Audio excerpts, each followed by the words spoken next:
Intermittent fasting हमें कई तरह से फ़ायदा पहुंचाती है। हालांकि ये जानना ज़रूरी है कि हर किसी को इस फास्टिंग को क्यों फॉलो नहीं करना चाहिए। इन दिनों इंटरमिटेंट फास्टिंग का चलन काफ़ी बढ़ गया है। इंटरमिटेंट फास्टिंग एक पॉपुलर डाइट ऑप्शन बना हुआ है। इसके संभावित लाभों के कारण इस डाइट ने हाल ही में ध्यान खींचा किया है। वज़न घटाने से लेकर बेहतर मेटाबॉलिज्म एक्टिविटी तक इंटरमिटेंट फास्टिंग हमें कई तरह से फ़ायदा पहुंचाता है। हालांकि ये जानना ज़रूरी है कि हर किसी को फास्टिंग नहीं करनी चाहिए। हाँ, ये सच है कि इंटरमिटेंट फास्टिंग वास्तव में हर किसी के लिए समान नहीं होती है। कुछ लोगों को इंटरमिटेंट फास्टिंग फॉलो करते समय सावधानी बरतने की ज़रूरत होती है। इंटरमिटेंट डाइट प्लान क्या है? इंटरमिटेंट फास्टिंग के बारे में सबसे अच्छी बात ये कैलोरी को कम करने पर फोकस्ड नहीं है। इसके बजाय ये खाने के समय में सुधार के बारे में है। डाइट प्लान खाने और फास्टिंग की समय पर बेस्ड होती है, जिससे शरीर को भोजन और उपवास की स्थिति के बीच स्विच करने में मदद मिलती है।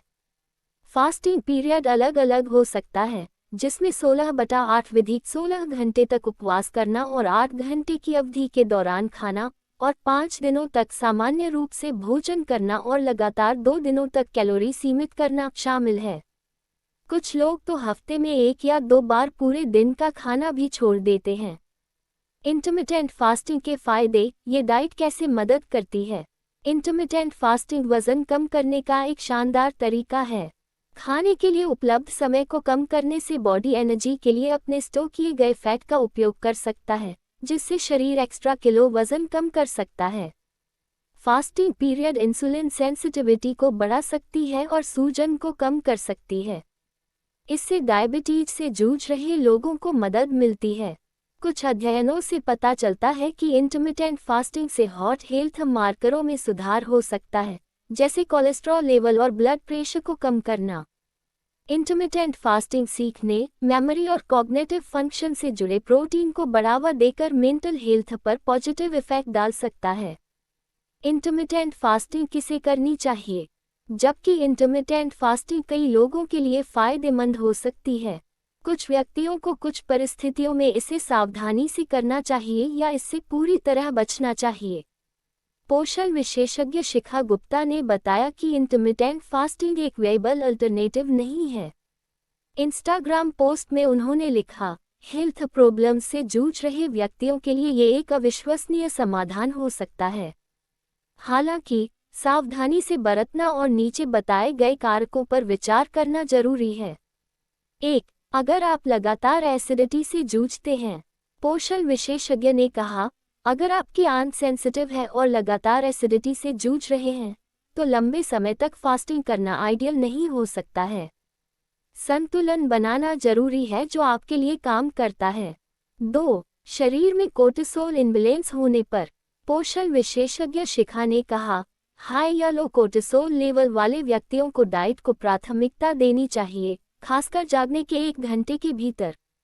लंबे समय तक फास्टिंग पीरियड एक सुरक्षात्मक तंत्र के रूप में कोर्टिसोल रिलीज को ट्रिगर कर सकते हैं, जिससे मसल्स लॉस, स्ट्रेस सहनशीलता में कमी और नींद में खराबी हो सकती है।